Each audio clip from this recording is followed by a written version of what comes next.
오늘도 뜨거운 이슈를 시원하게 풀어보겠습니다. 킹스맨 천하람 변호사와 함께합니다. 안녕하십니까? 네, 전남 수천의 천하람입니다. 네. 자, 본격적인 얘기하기 전에 지금 UAE 순방 중에 대통령 발언이 좀 문제가 되고 있습니다. 이란이 UAE의 적이다. 네. 맞아요? 저도 잘 모르겠어요. 예.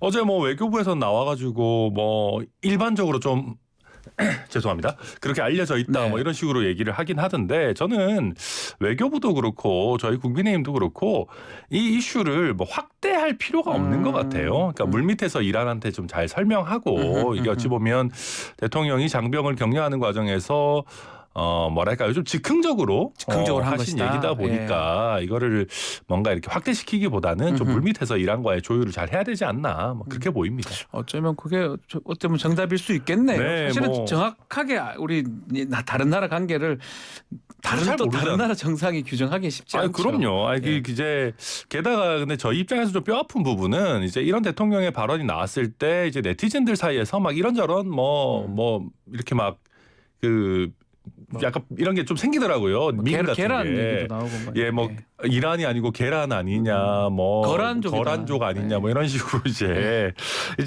저희한테 이제 바이든 날리면 시즌 2는 결코 필요한 일이 아니기 때문에 이거는 좀 외교적으로 잘 해결하고 넘어가야 되지 않나 생각합니다. 알겠습니다. 자, 본격적인 좀 이야기 이어가겠습니다. 자, 친윤 대 나경원 갈등이 대통령실로 번지는 모양새입니다. 나 전 의원이 이제 그 얘기를 했어요. 해임에 대해서 대통령 본인 아닐 것이다 입장을 내니까 대통령실에서 곧바로 또 반박하는 입장을 냈네요. 본이다 이렇게 이제 입장을 냈죠. 본이다라는 거죠. 예. 자, 그 김대기 비서실장의 메시지 사실 또 대통령 해외 순방 중에 지금 나왔기 때문에 이것도 이례적이라고 봐야 될 것 같은데 이 배경이 어떻게 될까요? 일단은 이제 나경원 전 의원이 대통령의 본인 아니고 이제 주변 사람들이 그렇게 해가지고 좀 오해가 있지 않나 뭐 이런 식의 얘기를 한 것 같아요. 이제 그러다 보니까 대통령실 입장에서는 아니 그 대통령을 바보 취급하는 거 아니냐. 대통령이 잘 알지도 못하면서 주변 참모들 얘기 듣고 그렇게 어떻게 보면 좀 잘못된 결정을 했다는 거냐. 이런 식으로 화를 좀 냈죠. 화를 내면서 이례적으로 대통령 비서실장이 대통령 순방 중에 특정인을 겨냥한 메시지를 또 굉장히 세게 낸 거고요. 그러니까 저는 이 사태들을 보고 있으면은 나경원 전 의원도 물론 잘못이 있습니다. 잘못이 있다고요? 예, 올해가 아무리 이제 뭐 개묘년 토끼의 해라지만은 두 마리 토끼를 잡으려고 하면 안 되는 거거든요. 두 마리 토끼요. 네, 당 대표도 하고 싶고 뭐 이런저런 뭐 부위원장 뭐 장관급이기 때문에 게다가 뭐 이상한 것도 아니고 그런 것도 하고 싶고 막 하면 안 돼요. 사실은 정확하게 본인이 당대표 출마에 대한 그 관심이 생겼을 때는 사의를 미리 표명하고 레이스에 뛰어드는 게 맞죠. 정확히는. 그래서 대통령실 입장에서 화가 나는 것도 저도 이해합니다. 그런데 지금 당대표 선거를 앞두고 있는 이런 와중에 굉장히 센 메시지들이 굉장히 많이 쏟아지고 있단 말입니다. 그러니까 나경원 의원이 잘못한 게 한 10 정도면 거기에 상응하는 메시지가 나와야 되는데 뭐 100, 200 정도의 훨씬 강한 메시지가 나와버리니까 나경원 전 의원의 잘못은 약간 사람들의 기억에서 흐릿해져가고 아니 대통령실이 왜 이렇게 나경원 전 의원 탄압해? 이렇게 되는 거죠. 이건 오히려 나경원 전 의원 체급을 좀 키워주는 면이 있다.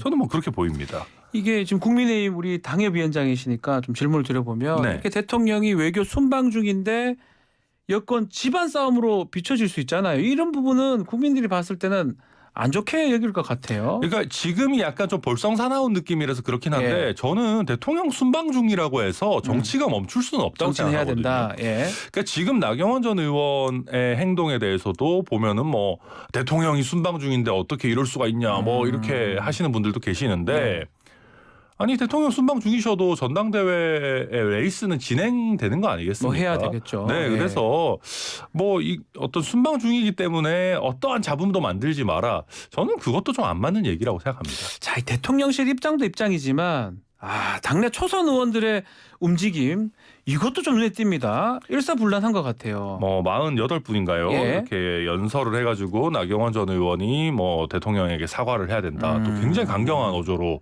나경원 전 의원 탓하면서 연명장을 쓰셨던데 저는 좀 너무하다는 생각이 듭니다. 아, 너무하다 이거는. 네. 아니 지금 대통령실이 입장을 안 내고 있는 게 아니잖아요. 대통령실이 스스로 명확한 입장을 굉장히 강하게 내고 있습니다. 네. 그런데 여기에 초선 의원들이 굳이 돌을 얹을 필요가 있습니까? 그러니까 어떤 국회의원의 연명장이라고 하는 것은 정말 국민의 생활에 큰 영향을 주는 중요한 이슈거나 네. 아니면 거대한 부정의가 있을 때 거기에 단체적으로 저항하기 위해서 이제 하는 거죠, 보통. 그렇죠. 보통 그렇죠. 그런데 주류가 뭐 좀 러프하게 생각해서 주류가 비주류를 지금 어떻게 보면 힘으로 누르려고 하는데 거기에 국민의힘 초선 의원들이 다 동참해가지고 주류 쪽에 동참을 해서. 그렇죠. 우리도 네. 주류인 거를 이참에 인증하고 가자. 약간 이 마음인 것 같거든요. 뭐가 맞지 않다는 거예요. 저는 맞지 않죠. 맞지 게다가 않다 보인다. 저도 네. 어제 보면은 심지어는 뭐 서명 안 한 초선 의원 명단 이런 것도 뭐 네, 돌더라고요. 처음에는 단톡에서 돌다가 이제 네. 기사까지 나오는 것 예. 같던데 이게 약간 불필요하게 또 주류 비주류. 정작 저희 정진석 비대위원장은 친윤 반윤도 쓰지 말자고 하는 마당인데 스스로 또 이거 갈라치기 하는 모양새거든요. 초선들끼리도. 네. 저는 이게 과연 지금 초선 의원들의 시급한 활동인가? 저는 결코 그렇게 보이지가 않습니다. 자, 어쨌든 나경원 전 의원 어제 대구에 사찰을 찾았는데요.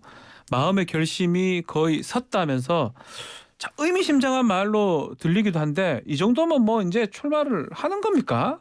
그렇다고 해석해야 되겠죠. 해석을 해야 대통령 된다. 돌아오시면, 그러니까 지금은 이제 네. 순방 중이시니까 선언 안 할 뿐이고 돌아오시면 선언하겠다. 거의 그 정도로 보입니다.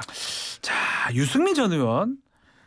이렇게 나경원 전 의원이 이렇게 뜨니까 유승민 전 의원은 지금 점점 뉴스에서 잊혀지는 것 같습니다. 뭐 타이밍을 좀 놓친 면이 있죠. 스스로 이제 타이밍 올라왔을 때 사실 출마 선언을 했었어야 된다고 네. 저는 보는데 뭐 그럼에도 불구하고 몇 가지 찬스가 있다면 저는 차라리 지금이 아닌가 싶은 생각도 듭니다. 나경원 전 의원이 약간 아직 결정을 못 내리고 있는 네. 조금 다소 우유부단하다면 우유부단하다고 볼 수 있는 그 지점이나 아니면은 나경원 전 의원이 혹여 불출마를 하게 된다면 뭐 유승민 전 의원에게도 또 한번 그래도 뭐 어떤 타이밍이 오지 않겠는가 보입니다. 현재로서는 굉장히 그 뭐랄까요 흐름에서 잊혀진 것은 확실합니다. 자, 이것도 한번 질문 한번 드려보겠습니다. 어제 대구 가니까 홍준표 또 대구시장이 나 전 의원을 좀 저격하는 모양새예요. 여기 왜 왔냐고. 대구에 왜 왔냐고. 아니 뭐 아무리 대구 시장이셔도 그 뭐 대구에 시장님 허락 안 받고 갈 수도 있죠. 그거 뭐 전부 물어보고 가야 됩니까? 예. 그거. 근데 이제 그러니까 저는 대구 시장 홍준표 시장님도 마찬가지입니다. 네. 아니 이 지금 나경원 전 의원이 억압받고 있는 뭐 상황이라고 볼 수도 있죠. 보기에 네. 따라서 물론 뭐 대통령실 입장에서는 나경원 전 의원 잘못도 있다 얘기하겠지만 뭐 섞여 있겠죠. 그럼에도 불구하고 나경원 전 의원의 에게 대해서 뭐 또 뭐 건물 살 때 문제니 뭐 이런 것들을 또 공식적으로 거론까지 하면서 맞아요. 예. 저격을 하는데 아니 물론 대구시장으로서 뭐 대통령실과 좋은 관계 유지하고 뭐 필요하겠지만 이렇게까지 해야 되나. 그리고 대구시장님께서 뭐 이렇게 지금 중앙 이슈에 대해서 모든 걸 다 코멘트 하시나. 뭐 그런 생각이 들기도 합니다. 그래서 그 질문이거든요. 만약에 나경원 전 의원이 이제 출마를 할 경우 지금 얘기했던 것 이른바 사법적 이슈 같은 거, 뭐 건물이라든지 여러 가지 얘기가 좀 나오고 있잖아요. 그게 지금 올라올 가능성, 우리 또 국민의힘도 계시니까 어떻게 보십니까? 원래 전당대회 하게 되면 당대표 사이에서 그런 검증전 같은 게 펼쳐지기는 펼쳐집니다. 근데 네. 지금 이번 같은 경우에는 이걸 대통령과 과연 분리할 수 있을까? 네. 뭔가 나경원 전 의원에 대한 구체적인 검증이나 이런 것들이 들어올 때 국민들께서 이게 과연 검증이냐 아니면은 이게 대통령한테 밑보여가지고 탄압받는 거냐 이게 또 헷갈리실 수 있거든요. 아하하. 그래서 저는 저희 전당대회가 뭐 흥행이야 되겠지만은 네. 좀 좋은 쪽으로 주목을 받아야 되는데 걱정입니다. 좀 조용히 아니면 조용히는 아니죠. 흥행은 돼야 되는데. 아니 당연하죠. 아니 뭐 좀 정책적으로 비전 가지고 뭐 막 어젠다도. 방법론 가지고 붙고 이러면 너무 좋은데 요새는 예. 그런 그 하이 레벨의 정치가 대선 경선에서도 잘 안 보이기 때문에 뭐 어쨌거나 그렇습니다. 알겠습니다. 그래도. 예. 자, 다음은 이태원 참사 국조 특위활동 소식입니다. 어제 마무리가 됐는데요. 일단 55일 동안 지금 활동에 대해서 결과 보고서를 채택을 했고요. 여당은 동의하지 않았습니다. 야3당 단독으로 채택이 됐습니다. 이견이 있었던 게 뭐 이유가 있었을까요? 네, 그렇습니다. 기본적으로 그 여당이 반대한 이유는 네. 이상민 장관에 대한 책임을 좀 구체적으로 명시하는 부분에 네. 대해서 동의를 못하겠다라고 하는 점이었고, 그 외에도 이제 용산 대통령실 이전과 이제 이번 참사의 영향을 연관시키는 부분도 네. 조금 동의하기 어렵지 않느냐라는 얘기들이 많이 나온 것 같습니다. 네. 게다가 지금 국조특위에서 이상민 행안부 장관, 뭐 한호섭 국정상황실장 뭐 등등해서 한 8명 정도를 위중으로 고발까지 하기로 했거든요. 뭐 네. 불출석 뭐 이런 여러 사유로. 그러다 보니까 여당 입장에서는 이런 부분에까지 뭐 같이 하기는 좀 힘들겠다 해서 다 퇴장을 한 뭐 그런 상황이었습니다. 자, 위증이라는 거는 지금 결국은 그 8명 고발 부분은 국회에 가서 그 특조 과정에서 위증했다. 이거겠네요. 그렇죠. 국회 법정에서 출석해서. 다투어지게 되는 겁니다. 결국은. 네, 그렇습니다. 지금 고발을 국회 차원에서 하게 되면 당연히 네. 수사가 이루어지게 될 것이고 수사 과정에서 뭐 기소가 될지는 봐야 되겠습니다만은 네. 기본적으로 진위 여부에 대해서 이게 사법적인 분쟁으로 이어지게 됐습니다. 자, 어제 공무원 노조가 기자회견을 열었습니다. 이태원 참사의 원인이 과한 대통령의 경호 또 의전 때문이다 이런 주장을 했던데 이 12구 참사 이태원 참사 당일에 용산구청 공무원들이 윤석열 대통령을 비판한 내용의 전단지를 떼려고 그걸 부착된 걸 떼려고 다녔다는 게 확인이 됐어요. 네, 뭐 이게 이제 얼마나 영향을 끼쳤을지는 뭐 저도 사실 잘 모르겠습니다만은. 그러니까 이런 식으로 어찌 보면 인과관계를 확장하기 시작하면은 사실 굉장히 좀 넓어집니다. 예. 예를 들어서 이분들이 이태원 참사 현장에 뭐 교통 정리를 하러 가기로 돼 있었는데 네. 그런 사람들을 빼가지고 뭐 예를 들면 전단지를 떼러 가라라고 하는 직접적인 인과관계가 있다면은 뭐 당연히 문제가 될 텐데, 근데 이분들이 이제 그런 게 아니라 어찌 보면 그냥 일상적인 당직 업무를 하고 있는 상황에서 뭐 이런 지시를 했다라는 것이거든요. 그럼 과연 직접적인 인과관계가 있는 있겠느냐? 것이냐? 예를 들면 그리고 설령 이렇게 전단지를 떼러 다녔다고 해도 우리 다 알지만은 제때 기동대만 투입되고 112 상황센터에서 대응만 했다고 해도 했다면은 사실은 또 이런 안타까운 결과를 막을 수 있지 않았을까 이런 부분들이 있기 때문에 글쎄요, 저는 이게 뭐 얼마나 그렇게 큰 영향을 미쳤는지 잘 모르겠습니다. 자, 뭐 더불어민주당 포함해서 야당은 특수부 수사는 부족했다. 특검을 강조하고 있습니다. 제가 알기로는 여당도 조영 원내대표 같은 경우에도 뭐 특검도 필요하면 할 수도 있지 않느냐 네. 정도의 입장으로 알고 있습니다. 근데 이태원 참사 같은 경우에는 이게 사법적으로 문제를 이렇게 그 책임을 묻기가 쉽지 않은 구조입니다. 애당초에. 왜냐하면은 법률적으로는 책임을 물으려면 그 사람들이 어떤 그 사태를 인지하고 어느 정도 보고를 받고 제대로 된 지시를 안 했어야 뭐 업무상 과실치사라든지 뭐 직무유기라든지 이런 걸 물을 수가 있는데 보고 자체가 많이 안 됐던 사건이기 때문에 거기에 대한 어떤 지시 책임을 물을 수는 있을지언정 징계를 할 수는 있을지언정 사법 책임을 묻기는 애당초 쉽지 않은 상황이다. 저는 그래서 특검을 하더라도 이게 그렇게 뭐 윗선을 처벌하기가 녹록한 사건은 아니다. 그렇게 보여집니다. 자, 이 와중에 어제 조수진 의원이 청담동 술자리 얘기를 또 하면서 야당 의원들도 그렇고 유족들이 강하게 항의를 했네요. 그러니까 저는 이런 거는 진짜 좀 안 했으면 좋겠어요. 그러니까 뭐 저도 앞뒤 사정은 모르지만 뭐 보도된 거 보니까 뭐 정쟁이다. 지금 뭐 이상민 장관에 대한 공격이나 뭐 이런 것들이 그런 상황에서 이제 아마 대표적인 다른 정쟁 사례를 끌고 와가지고 뭔가 얘기를 하려고 했던 것 같은데. 근데 그럼에도 불구하고 이게 이제 특히나 그 이태원 참사 유가족 분들까지 들어와 있는 상황에서 이런 본격적인 정쟁 아이템을 꺼내는 모습이 유가족도 앞에 있는데 굳이 그렇게까지 좋아 보이지가 않습니다. 자, 이것도 한번 보죠. 이태원 참사 희생자 유족들 분향소 주변에 지금 막말하고 저 현수막 게시하고 있는 보수단체 이 2차 가해라고 할 수 있는데 이 집회 막아달라는 접근금지 가처분 신청 어제 첫 신문이 있었네요. 네, 그렇습니다. 서울 서부지법에서 신문이 열렸는데요. 지금 이제 그 신문하면서도 그런 부분인 것 같습니다. 이제 그 어떤 신자유연대 거기 집회를 하고 있는 그쪽에서는 우리가 뭐 막말을 하거나 한 적이 없다. 우리는 뭐 예를 들면 유가족 분들이 아니라 뭐 어떤 뭐 야당이라든지 이런 쪽에 대해서 비판을 하는 거다. 비판한 것이다. 뭐 집회 신고도 다 했다. 뭐 이런 식으로 하고 있고 그러니까 이제 법원에서는 그 유가족 측에 조금 더 구체적인 어떤 막말이라든지 피해 사례들을 좀 더 내달라라고 주문을 했고 네. 반대로 신자유연대 측에다가는 왜 그러면 유가족 그 근처에서 집회를 할 수 있는 왜 거기서 하느냐 그런 부분이나 또 정당한 집회를 할 수 있는 법적 뭐 근거 같은 것들을 대라 이런 식으로 뭐 주문을 했다고 하고요. 네. 다음 달 6일 정도에 이제 결론을 낼 걸로 그렇게 보입니다. 알겠습니다. 자, 다음 얘기는 중대선거구제 얘기인데요. 지금 여야 의원들이 이 정당 또 당파 초월해서 정치 개혁을 위해서 나섰는데 이게 초당적 정치 개혁 의원 모임입니다. 네. 우리 지금 천하람 변호사도 지금 정치인이시기도 하고 그렇죠. 신인 정치인이잖아요. 네. 중대선거구제 어떻게 보고 계십니까?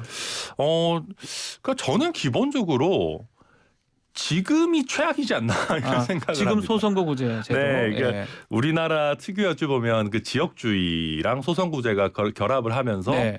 당에서 공천만 주면은 당선이 되는 곳들이 너무 많아요. 네. 그리고 공천을 한 명만 주게 돼 있지 않습니까? 그러니까 공천 권한이라는 게 너무 세거든요.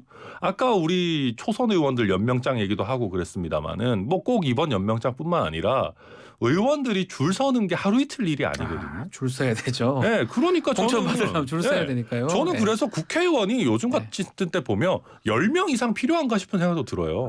왜냐하면 똑같은 목소리니까. 다 똑같으니까 뭐 각 당의 소신파 몇 명 빼고는 저는 원내대표들이 저희 당은 한 주호영 원내대표 한 110번 누르고 박홍근 원내대표는 한 170번 누르고 그거랑 사실 뭐가 크게 다른가 뭐 싶은 생각이 좀 듭니다. 왜냐하면 국회의원들 한 명 한 명이 헌법기관이 돼야 되고 그 의사가 좀 다 그럼요. 존중되고 전달이 돼야 되는데. 네. 근데 사실 별로 안 그래요. 뭐 민주당의 조금박해나 뭐 우리 당의 네. 뭐 소신파나 봐도. 네. 그래서 뭐 여튼 조금 틀을 한번 흔들어 줄 필요는 있다. 그래서 뭐 중대선거구제가 정답인지까지는 모르겠으나 지금 이 고착화된 어떤 구조를 한번 흔들 필요는 있지 않나 생각합니다. 근데 문제는 이 중대선거구제 이번에 대통령이나 또 김진표 의장까지 이걸 얘기를 하면서 뭔가 쟁점은 됐는데 이게 정치 신인들한테는 불리하다 이런 분석이 많아요. 저는 근데 거기에 동의하지는 않습니다. 이게 왜 그렇게 얘기를 하냐면 선거구가 넓어지거든요. 예를 들면 그러니까 지금 보통 선거구가 한 15만, 20만 뭐 정도 되는데 거기 예를 들면 한 지역구에서 한 4명 뽑는다 그러면 선거구가 한 80만 뭐 이렇게 됩니다. 80만 뭐 6, 70만 이렇게 엄청 커져요. 그러니까 신인들한테 불리한 거 아니야? 뭐 이름 알리기 더 힘든 거 아니야? 싶은데 신인은 15만, 20만일 때도 알리기 힘든 건 매한가지입니다. 그렇죠. 예, 오히려 근데 이렇게 선거가 확 커지면은요. 조직표보다는 차라리 오히려 그 대중 인지도 위주로 싸울 수도 있습니다. 인지도 높은 사람이 유리하다. 네, 그렇게 되면 신인이라고 하더라도 예를 들면 뭐 제 입으로 이렇게 말하기 좀 그렇지만 저처럼 언론에 열심히 뛰어다니면서 천하람 변호사처럼 인지도가 높죠. 사실. 인지도가 높아지면은 지역에서 조직력이 약간 약하더라도 승부를 해볼 수 있는 기회 같은 것들이 열리거든요. 그래서 이거는 일률적으로 얘기하기는 어렵다. 뭐 그렇게 봅니다. 알겠습니다. 이게 정치개혁 중에 하나가 좀 현역 의원들 기득권 포기 특히 삼선 연임 금지 이런 얘기도 나오고 있어요. 그 부분 어떻게 보십니까? 저는 이거는 약간 양날의 칼인데 지금 그 중진들 보면 다 내보내고 싶죠, 사실. 근데 이게 또 어찌 보면 정치인의 경험이라는 것도 중요한 자산이기 때문에 일률적으로 연임 금지하지 마라라고 하기도 참 어려운 부분이 있는 겁니다. 그래서 저는 좋은 사람을 뽑아가지고 오래 시켜야 된다라는 생각인데 뭐 어찌 됐든 간에 뭐 그와 별개로 이번에 약간 시스템을 좀 한번 좀 흔들 필요는 있겠다. 그리고 이번 기회에 정치개혁이라는 이슈 가지고 대통령이랑 의장이 또 서로 호응도 하고 야당도 여기에 대해서 뭔가 얘기가 나오고 이거 나름대로 못 보던 협치에 또 좋은 기회 아닌가. 그래서 뭐 기본적으로 좋게 보고 있습니다. 자, 마지막 주제로 쌍방울 관련 수사 짧게 좀 나누도록 하겠습니다. 자, 김성태 전 회장 오늘 구속영장이 청구가 되겠죠? 뭐 이거는 뭐 땅 짚고 헤엄치기 영장이죠. 뭐 도망까지 갔다 왔기 때문에 뭐 제가 뭐 이렇게 너무 단정하면 안 되겠지만 뭐 구속 증거인멸 도주 우려는 당연히 있다고 봐야 저는 뭐 되니까요. 영장 나올 확률 매우 높지 않나 높다고 봅니다. 보고 지금 쌍방울의 그 전 비서실장이 이화영 전 부지사 그 공판 증인으로 나와가지고 이재명 대표하고 김성태 그 전 회장 아는 사이다 이런 진술을 했던 거가 있어요. 네, 김성태 전 회장이나 이재명 대표는 서로 이제 엄청 그 명확하게 네. 서로 알지 못한다. 둘 다 모른다고 얘기를 전화번호도 없다 그렇죠. 얘기했었는데. 내의밖에 사입은 내복밖에 사입은 거 없다 예. 이렇게 하고 있는데. 그러니까 이제 약간 쌍방울 이화영 부지사 말고도 이재명 대표랑 관련 있는 뭐 여러 변호사들도 좀 연관관계가 있는 거 아니냐. 그래서 과연 수사 과정에서도 김성태 전 회장이 지금의 입장을 유지할 수 있겠느냐 조금 지켜봐야 될 것 같습니다. 만약 구속이 되면 수사 쟁점은 어떤 게 있을까요? 네, 뭐 김성태 회장의 여러 뭐 자기 스스로의 비리 문제는 크게 있을 텐데요. 근데 네. 그거는 대중의 관심사는 아니고 결국 이재명 대표와 관련된 변호사 비리 대납 문제라든지 아니면 대북 송금 문제 그 두 그런 가지가 것들이 클 것이다. 네, 큰 틀이 될 겁니다. 알겠습니다. 저 하나만 더 질문을 드려볼게요. 지금 성남 FC 관련해서 이재명 대표가 본인이 썼던 그 검찰 서면 진술서를 SNS에 공개를 하면서 이게 공개 이유에 대해서 내가 따뜻하니까 공개를 한다라고 얘기를 했는데 그 안에 내용을 보니까 이게 후원금이 아니라 광고비다 이렇게 네. 강조를 했더라고요. 네, 그렇습니다. 이게 이제 어차피 공개되거든요. 네. 그래서 저는 이재명 대표가 이거 공개하신 거는 잘했다고 생각합니다. 근데 광고비라고 하기에는 제 개인적인 의견입니다만 네. 너무 큰 돈을 줬는데 정작 성남 FC 메인 스폰서 여기 유니폼 중간에 박히진 않았어요. 예. 두산이든 네이버든. 그러다 보니까 이게 과연 통상적인 광고였을까? 저는 조금 어려운 부분도 있다 이렇게 보고 있습니다. 알겠습니다. 자, 오늘 킹스맨 여기서 마무리를 하겠습니다. 천하람 변호사님 감사합니다. 네, 감사합니다.